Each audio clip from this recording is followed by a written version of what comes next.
Yang pertama ada bambu runcing. Bambu runcing awalnya disebut cucukan. Senjata ini terbuat dari bambu yang bagian ujungnya diruncingkan. Berdasarkan penelusuran, bambu runcing pertama kali digunakan pada tahun 1941 oleh seorang ulama asal Temanggung, Jawa Tengah bernama Kiai Suci dan putranya Kiai Noer. Bambu runcing semakin berkembang di masa penjajahan Jepang dan sering digunakan dalam latihan para pribumi yang tergabung dalam Keibodan, Seinendan, dan Gakutotai. Tentara Jepang menyebutnya dengan istilah Takeyari. Yang kedua ada golok. Golok terlihat seperti pisau dengan ukuran lebih besar. Pahlawan Kapten Patimura dan Si Pitung dikenal menggunakan senjata ini untuk membuat penjajah bertekuk lutut. Yang ketiga ada klewang. Klewang merupakan senjata tradisional yang digunakan pada masa Perang Aceh di tahun 1873 sampai 1904.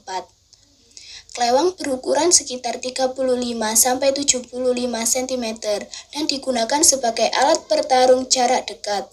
Pahlawan perempuan asal Aceh, Cut Nyak Din, sering membawa klewang bersamanya untuk berjaga-jaga serta sebagai alat pertahanan diri.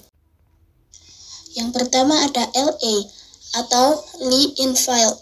Nama senjata ini diambil dari desainernya yaitu James Paris Lee Airsoft Enfield.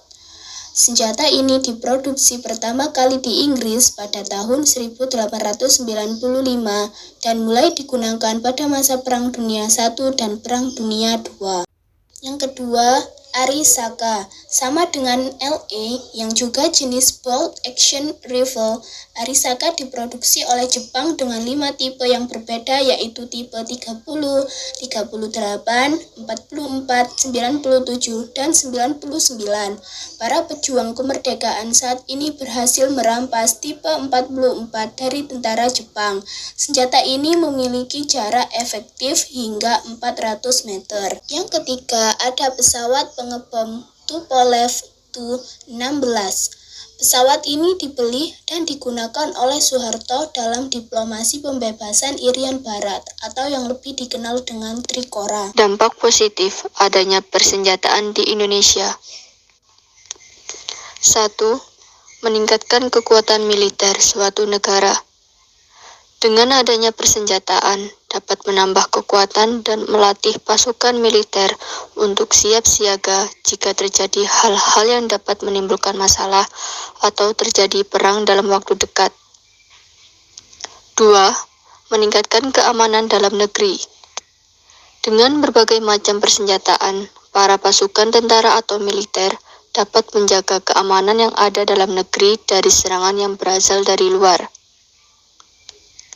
3. Mempersenjatai mereka untuk melindungi negara dengan optimal. Memberi bekal persenjataan yang bermanfaat bagi negara agar selalu waspada dan dapat melindungi negara dengan sangat berani, dengan penuh tanggung jawab yang sangat besar dan harus optimal saat menjalani tugas melindungi negara dari serangan pihak luar. Dampak negatif dengan adanya persenjataan di Indonesia yaitu 1. Tercemarnya lingkungan. Pencemaran lingkungan juga sangat berpengaruh pada kerusakan lingkungan dengan skala besar. Dengan berkembangnya bentuk pengetahuan dan teknologi, khususnya pada teknologi persenjataan, dapat memberikan dampak berbahaya pada lingkungan seperti limbah kimia dari pembuatannya atau dari peluru yang bisa merusak lingkungan Indonesia. 2. Perubahan iklim dan rusaknya ekosistem. Jika dunia ini mengalami perang dengan menggunakan senjata nuklir, maka tidak salah jika kondisi bumi secara keseluruhan akan berubah dan bom yang mengeluarkan radiasi yang intens dapat menimbulkan banyak korban jiwa. Senjata yang mengandung zat berbahaya akan mempengaruhi ekosistem seperti kematian hewan dan tumbuhan yang menjadi penyebab kelangkaan atau kepunahan di Indonesia. 3. Meningkatnya kriminalitas.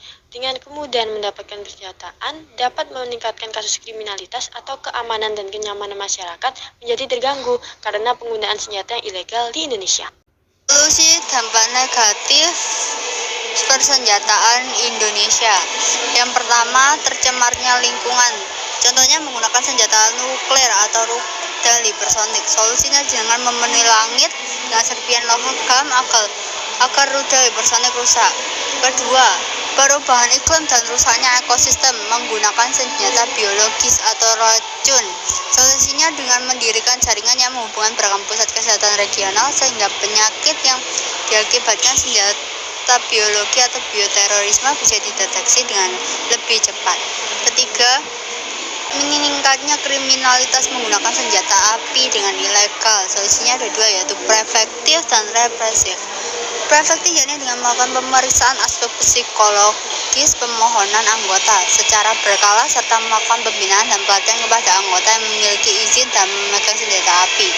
Secara represif adalah dengan memberikan tindakan atau hukuman setimpal dengan yang dilakukan sesuai dengan perundang-undangan yang berlaku.